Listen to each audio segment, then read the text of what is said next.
साथी छत्तामा आए बुझ्नुभयो लुगा फाटा उठाउनु म सोचे तपाईहरुसँग अलिकति ब्लग गरौँ ब्लगमा कुराकानी गरौँ जाडो त जाडो छ नि साथीहरु बाप रे बाप तपाईहरु के गर्नु छ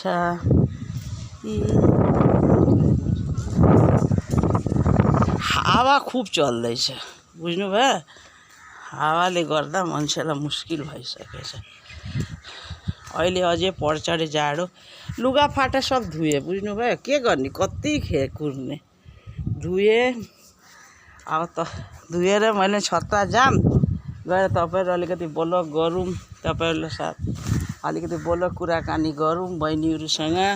भनेर मैले कपडा उठान्दै छु अलिअलि भिजो चाहिँ सुकेको चाहिँ लग्छु सुकेको चाहिँ लैजान्छु भिजेको राख्छु के गर्ने भिजे छोडिदिन्छु तपाईहरु के गर्नु भइरहेछ छत्ता जाओ यता आओ कामै काम भन्नुस् काम त चुर्दैन जीवनमा पनि दुईजना बसोस् तीनजना बसोस् कामै काम हुन्छ तर काम नगरे टाइम पास कसरी हुन्छ भन्नुस् अलिकति काम गरे पनि मन लाग्छ बुझ्नुभयो अब तल जान्छु तल गएर फूलकोपी आलु सब्जी बनाए फूलकोपी आलुको सब्जी बनाए फेरि झर्दैछु सिँढीमा सब मिक्स हालेर दाल बनाए बुझ्नुभयो सिम बीन्स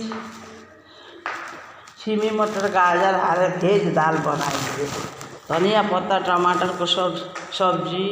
धनिया पत्ता टमाटरको चटनी बुझ्नुभयो बनाए भात लास्टमा बसालेको छु अब तातो भात खाने हो पाकेपछि बुढो गछ अलिकति बजार बुढा आउँदा पाकिहाल्छ नि सब्जी भन्नुस् त्यही गरेर बसिरहेछु बुझ्नुभयो तपाईहरुको पाके कि पाकेन भन्नुस् जाडोमा कस्तो बस्नु भइरहेछ तपाईहरु पनि भन्नुस् मलाई सब्जी भात बसालेछु साथीहरु भात यो दाल यो फूलकोपी आलुको सब्जी यही खानु पर्छ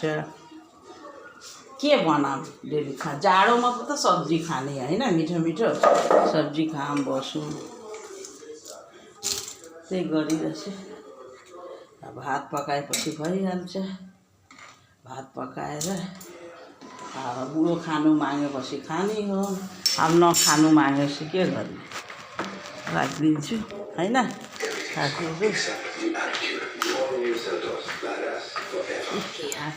आधी कपडा लिएर आए सत्ताबाट लिएर आएर अब पट्याम सुके ल राखेँ ल बाई।